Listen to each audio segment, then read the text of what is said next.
ಬಜೆಟ್ದಾಗ ಇಷ್ಟು ಪಾಲಿಟಿಕ್ಸ್ ನಾನು ನೋಡಿಲ್ಲ. ಅಂದ್ರೆ ಬರೀ ಕೇಂದ್ರಕ್ಕೆ ಬೈಯೋದ ಬಜೆಟ್ ಅಂತ ತಿಳ್ಕೊಂಡ್ಬಿಟ್ರೆ ಅವರು. ಕುಣಿಲಿಕ್ಕೆ ಬರಲಾರ್ದವ ನೆಲ ಡೊಂಕ್ ಅಂತ ಹೇಳಿ ನಮ್ಮಲ್ಲಿ ಒಂದು ಗಾದಿ ಮಾತದ, ಕೈಲಾಗದವ ಮೈಯೆಲ್ಲ ಪರಿಚ್ಕೊಂಡ ಅಂತ ಹೇಳಿ. ಯಾರು ಮೂರ್ಖ ಮಾಡ್ಲಿಕ್ಕೆ ಹೊಂಟ್ರಿ ಸಿದ್ದರಾಮಯ್ಯನವ್ರೆ? ಜನರಿಗೇನು ತಿಳಿದಿಲ್ಲ ಅಂತ ತಿಳ್ಕೊಂಡ್ರಿ ನೀವು? ಇಡೀ ದೇಶದೊಳಗೆ ಕಾಂಗ್ರೆಸ್ ಇವತ್ತು ನೆಲ ಕಚ್ಚಿರೋದು ಅತಿಯಾದ ತುಷ್ಟೀಕರಣ ಕಾರಣದಿಂದ ಮರಿಬಾರದು. ಯಾರ್ದೋ ದುಡ್ಡು ಎಲ್ಲ ಮಂದಿ ಜಾತಿ ಪಾಕಿಸ್ತಾನ ಇದು ಅವ್ರಿಗೆ ಅಷ್ಟ ಕೊಡ್ಲಿಕ್ಕೆ. ಎಲ್ಲರಿಗೂ ಕೊಡ್ರಿ. ಅಲ್ಪಸಂಖ್ಯಾತರ ಸಂಸ್ಕೃತಿ ಚಟಗಳಿಗೆ 50 ಲಕ್ಷ. ಬ್ರದರ್ ಅಂತ ಹೇಳಿದ್ರಲ್ಲ ಆ ಸಂಸ್ಕೃತಿನ ಇದು? ಕುಕ್ಕರ್ ಬಾಂಬ್ ಅಲ್ಲ ಬ್ರದರ್ ಅವರು ಅಂತ ಹೇಳಿದ್ರಲ್ಲ ಆ ಸಂಸ್ಕೃತಿ ಥರ ಕೊಟ್ಟಿದ್ದೀರ?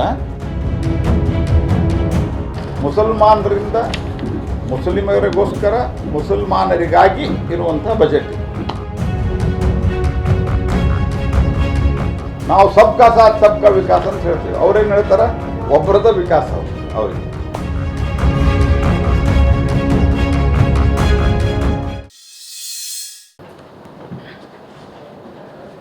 ಇನ್ನಿ ಬಜೆಟ್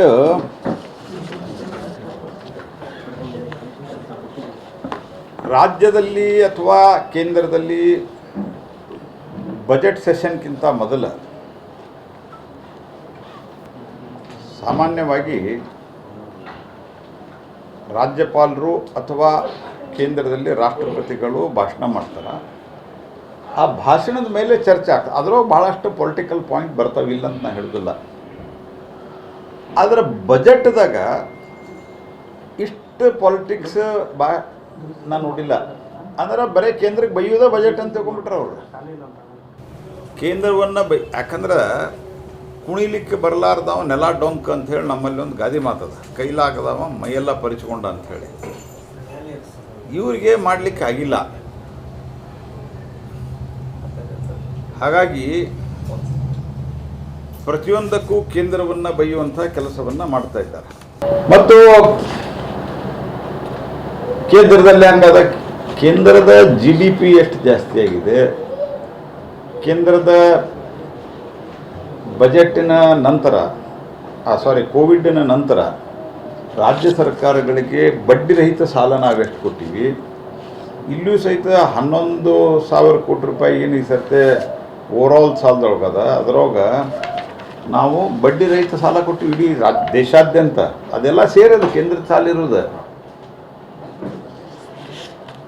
ಜಾಗತಿಕ ಮತ್ತು ನಮ್ಮ GDP ಎಷ್ಟಾಗಿದೆ ಈಗ? ಇವ್ರ ಕಾಲದಾಗ 16-17 ಲಕ್ಷ 18 ಲಕ್ಷ 20 ಲಕ್ಷ ಇದ್ದಿದ್ದು ಬಜೆಟ್ ಇವತ್ತು ಸಮೀಪ 50 ಲಕ್ಷಕ್ಕೆ ಬರ್ತಾ ಇದೆ. 50 ಲಕ್ಷ ಕೋಟಿ. ಮತ್ತು ಜಗತ್ತಿನ 5ನೇ ಅತಿ ದೊಡ್ಡ ಆರ್ಥಿಕ ಶಕ್ತಿಯಾಗಿ ಭಾರತ ಹೊರಹೊಮ್ಮಿದೆ. We are the 5th largest economy and very shortly we are going to become the 3rd largest economy. FDI ಜಾಸ್ತಿ ಆಗಿದೆ. ಆನಂತರ ಕಂಟಿನ್ಯೂಸ್ಲಿ ಜಗತ್ತಿನ ಅತಿ ವೇಗವಾಗಿ ಬೆಳೆಯುತ್ತಿರುವ ಆರ್ಥಿಕತೆಯಾಗಿ ಭಾರತ ಹೊರಹೊಮ್ಮಿದೆ. ಡಿಫೆನ್ಸ್ದೊಳಗೆ ಆಲ್ಮೋಸ್ಟ್ 80% ಸೆಲ್ಫ್ ರಿಲಯಬಿಲಿಟಿ ಬಂದದ್ದು ನಮ್ದು. ಇವ್ರ ಕಾಲದಾಗ 100% ಇಂಪೋರ್ಟ್ ಇತ್ತು. 100%. ಅವು ಬರಫ್ದಾಗ ಅಂದ್ರೆ ಹಿಮಪಾತ ಎಲ್ಲಿ ಆಗ್ತದೆ ಅಲ್ಲಿ ಹಾಕ್ಕೊಂಡು ಅಡ್ಡಾಡು ಬೂಟು ಸಹಿತ ಇಂಪೋರ್ಟ್ ಮಾಡ್ತಾಯಿದ್ರೆ. ಇವತ್ತು ನಾವು ಎಲ್ಲ ಮೇಕ್ ಇನ್ ಇಂಡಿಯಾದಾಗ ಮಾಡಿದ್ದೀವಿ. ಹಾಗಾಗಿ ಭಾರತ ಸರ್ಕಾರ ಸಾಲ ಮಾಡ್ಯದ. ಭಾರತ ಸರ್ಕಾರ ಏನು ಸಾಲ ಮಾಡ್ಯದ ಅದಕ್ಕೆ ಭಾರತ ಸರ್ಕಾರದ ವಿತ್ತೀಯ ಶಿಸ್ತಿನಲ್ಲಿದ್ದೀವಿ ನಾವು. White under the fiscal discipline. ಮತ್ತು ಯಾವುದೇ ಪ್ರಾಪರ್ ಆದಂಥ ಪ್ಲ್ಯಾನಿಂಗ್ ಇಲ್ಲದೆ ಮನಬಂದಂತೆ ಹಂಚಿ ನಾವು ಸಾಲ ಮಾಡಿಲ್ಲ. ಮತ್ತು ನಿಮಗೆಲ್ಲ ರಾಜ್ಯಕ್ಕೇನು ಸಾಲ ಕೊಟ್ಟಿವಿ ನಾವು, ಆ ಸಾಲ ಸಹಿತ ನಮ್ಮ ಕಡೆನ ಅದ. ಯಾಕಂದ್ರೆ ನಿಮಗೆ ಬಡ್ಡಿ ರಹಿತ ಸಾಲ ಕೊಟ್ಟಿವಿ ನಾವು. 50 ವರ್ಷ ತನಕ ಬಡ್ಡಿ ರಹಿತ ಸಾಲ ಕೊಟ್ಟಿವಿ. You should understand. ಸಿದ್ದರಾಮಯ್ಯ ಅವರೇ ಹೇಳಿದ ಪ್ರಕಾರ ಮುನ್ನ ಇಲೆಕ್ಷನ್ ನಿಲ್ಲೋದು ಗ್ಯಾರಂಟಿ ಇಲ್ಲ ಅಂತ ಭಾಳ ಸರ್ತೆ ಹೇಳ್ಯಾರ. ಸೊ ಕೊನೆಗೆ ಹೋಗೋ ಮುಂದೆ ಸತ್ಯ ಮಾತಾಡಿ ಸರಿಯಾದ ಮಾಹಿತಿಯನ್ನು ಕೊಟ್ಟು ಜನಕ್ಕೆ ಒಳ್ಳೆ ಮಾಡೋ ಕೆಲಸ ಮಾಡಿರಿ. ಈ ಬಜೆಟ್ ಹೆಂಗಾಗ್ಯದ ಅಂದ್ರೆ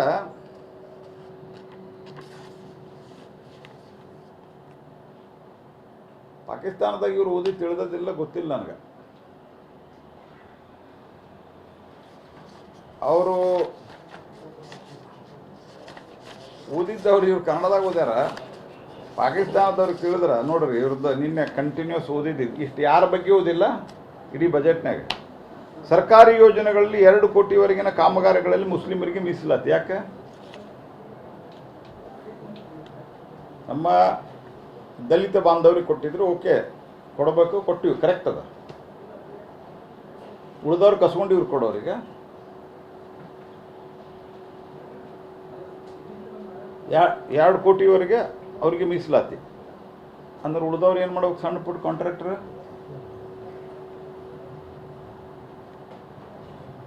ಮುಸ್ಲಿಂ ಇಮಾಮ್ ಮತ್ತು ಮೌಲ್ವಿಗಳ ಗೌರವಧನ 6,000ಕ್ಕೆ ಹೆಚ್ಚಳ. ಅದಕ್ಕೇನು ಮಾಡ್ಯಾರ? ಅದಕ್ಕೊಂದು ಕಂಪೇರ್ ಮಾಡಲಿಕ್ಕೆ ಅದೇನೋ ಸತ್ವಿಕ್ ಹಣ, ಸಸ್ತಿಕ್ ಹಣ ಜಾಸ್ತಿ ಮಾಡಿವಿ ಅಂತ ಹೇಳ್ಯಾರ. ಅದ ನಮ್ದು ದೇವಸ್ಥಾನದಿಂದ ಬರೋ ಆದಾಯದ ಇವ್ರಿಗೇನು ಕೊಡ್ತೀರಲ್ಲ ನೀವು, ಇದು ನಾವು ಕೊಡೋ ಟ್ಯಾಕ್ಸ್ನಿಂದ ಕೊಡ್ತೀರಿ. ಯಾರು ಮೂರ್ಖ ಮಾಡ್ಲಿಕ್ಕೆ ಹೊಂಟ್ರಿ ಸಿದ್ದರಾಮಯ್ಯನವ್ರೆ? ಜನರಿಗೇನು ತಿಳಿದಿಲ್ಲ ಅಂತ ತಿಳ್ಕೊಂಡ್ರಿ ನೀವು. ಇಡೀ ದೇಶದೊಳಗೆ ಕಾಂಗ್ರೆಸ್ ಇವತ್ತು ನೆಲ ಕಚ್ಚಿರೋದು ಅತಿಯಾದ ತುಷ್ಟೀಕರಣ ಕಾರಣದಿಂದ. ಇದನ್ನು ಮರಿಬಾರದು. ಅಲ್ಪಸಂಖ್ಯಾತರ ಮದುವೆಗೆ 50,000 ರೂಪಾಯಿ, ಬಾಕಿಯವ್ರಿಗೆ ಯಾಕಿಲ್ಲ? ಹಿಂದನೂ ಶಾದಿ ಮಹಲ್ ಶಾದಿ ಭಾಗ್ಯ ಮಾಡಿದ್ರೆ ಹಾಳಾಗಿ ಹೋಗಿದ್ರ ಪೊಲಿಟಿಕಲಿ. ಈಗ ಮತ್ತೆ 50,000 ರೂಪಾಯಿ ಅವ್ರು ಕೊಡೋದಂತ. ಯಾರ್ದೋ ದುಡ್ಡು ಎಲ್ಲ ಮಂದಿ ಜಾತಿ. ಪಾಕಿಸ್ತಾನನೇ ಇದು ಅವ್ರಿಗೆ ಅಷ್ಟ ಕೊಡಲಿಕ್ಕೆ? ಎಲ್ಲರಿಗೂ ಕೊಡ್ರಿ ಅಲ್ರಿ. ಅನೇಕ ಊರಿನೊಳಗೆ ಸ್ಮಶಾನಗಳಿಲ್ಲ. ನಮ್ಮ ಕ್ಷೇತ್ರದಾಗ ಅನೇಕ ಊರಿನ ಸ್ಮಶಾನ ಇಲ್ಲ, ಬರೆದ ಬರ್ತೀವಿ ನಾವು. ಆದ್ರೆ ಅವ್ರದಕ್ಕೆ 150 ಕೋಟಿ ರೂಪಾಯಿ ಅಂತ. ವಕ್ಫ್ ಸಂಸ್ಥೆಗಳ ದುರಸ್ತಿ ಮತ್ತು ಖಬರಸ್ಥಾನಗಳಿಗೆ 150 ಕೋಟಿ ಗೋಡೆ ಮಾಡ್ತಾರಂತ. KIDB ಜಾಗದಾಗ ಅಂದರೆ ಇದ್ರಾಗ ಮಾಫಿಯಾ ಶುರು ಆಗ್ತವೆ. 20% ಅಂದ್ರೆ ಮಾಡಲ್ಲ, ಇವ್ರು ತೊಗೊಂಡು ಬೇರೆದವ್ರು ಕೊಡೋದು. ಆಮೇಲೆ KIDB ಒಳಗೆ 20% ಎಲ್ಲಿದ್ರೆ ಇದು ದೇಶದಾಗ ಯಾವ ರಾಜ್ಯದಾಗೂ ಇಲ್ಲ. ನಾನು ಎಲ್ಲ ರಾಜ್ಯಕ್ಕೆ ಹೋಗೀನಿ ದೇಶದ. ಕಳೆದ 7 ವರ್ಷದಾಗಂತೂ ಎಲ್ಲ ರಾಜ್ಯಗಳಿಗೆ ಬಿಟ್ಟುಕೊಟ್ಟಿನಿ. ಎಲ್ಲಿಯೂ ಲ್ಯಾಂಡ್ ಅಲೋಕೇಶನ್ದಾಗ, ಇಂಡಸ್ಟ್ರಿ ಲ್ಯಾಂಡ್ ಅಲೋಕೇಶನ್ದೊಳಗೆ 20% ಮೀಸಲು ಎಲ್ಲೂ ಇಲ್ಲ. ಅಲ್ಪಸಂಖ್ಯಾತರ ಸಂಸ್ಕೃತಿ ಚಟುವಟಿಕೆಗಳಿಗೆ 50 ಲಕ್ಷ. ಬೇರೆದವ್ರ ಸಂಸ್ಕೃತಿ ಇಲ್ಲ. ಯಾವ ಸಂಸ್ಕೃತಿ ಮಾಡೋರು ನೀವು? ಇಲ್ಲೇ ಯಾವ ಸಂಸ್ಕೃತಿ ಮಾಡೋರು? ಬ್ರದರ್ ಅಂತ ಹೇಳಿದ್ರಲ್ಲ, ಆ ಸಂಸ್ಕೃತಿನ ಇದು? ಕುಕ್ಕರ್ ಬಾಂಬ್ ಅಲ್ಲ ಬ್ರದರ್ ಅವರು ಅಂತ ಹೇಳಿದ್ರಲ್ಲ, ಆ ಸಂಸ್ಕೃತಿ ಥರ ಕೊಟ್ಟಿದ್ದೀರ. ಮುಸಲ್ಮಾನರಿಂದ ಮುಸ್ಲಿಮರಿಗೋಸ್ಕರ ಮುಸಲ್ಮಾನರಿಗಾಗಿ ಇರುವಂಥ ಬಜೆಟ್ ಇದು.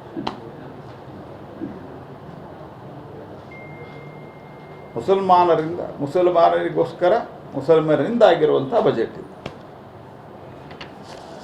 ಮತ್ತು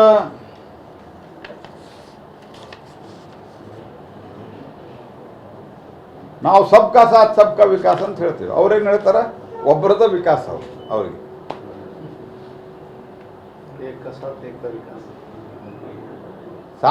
ಸಾಬ್ರ ವಿಕಾಸ ಅಷ್ಟ, ಬೇರೆದವ್ರ ವಿಕಾಸ ಬೇಡ. ನಾವು ಸಾಬ್ರ ವಿಕಾಸ ಮಾಡ್ಬೇಡ. ಬೇರೆದವ್ರಿಗೆ ಯಾಕೆ ಅನ್ಯಾಯ ಮಾಡ್ತಿದ್ರಿ ನೀವು?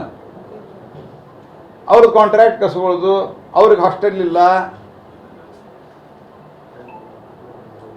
ಅವ್ರಿಗೆ 20%. ಈಗ KIDB ಒಳಗೆ ನಾವು ಇಂಡಸ್ಟ್ರಿ ನಡೆಸ್ತೀವಿ ರೀ. KIDB ಒಳಗೆ ಜಾಗ ಸಿಗೋದಿಲ್ಲ. ನಮ್ಮದು ಎಲ್ಲ ಎಕ್ಸ್ಪಾನ್ಷನ್ ನಾವು ಪ್ರೈವೇಟ್ದಾಗ ತೊಗೊಂಡು ಏನೇ ಮಾಡಿಸ್ ಪರಿಸ್ಥಿತಿ. ಆದರೆ ಇವ್ರಿಗೆ 20%. ಹೀಗಾಗಿ ಇದೊಂದು ಹಲಾಲ್ ಬಜೆಟ್ ಇದೆ.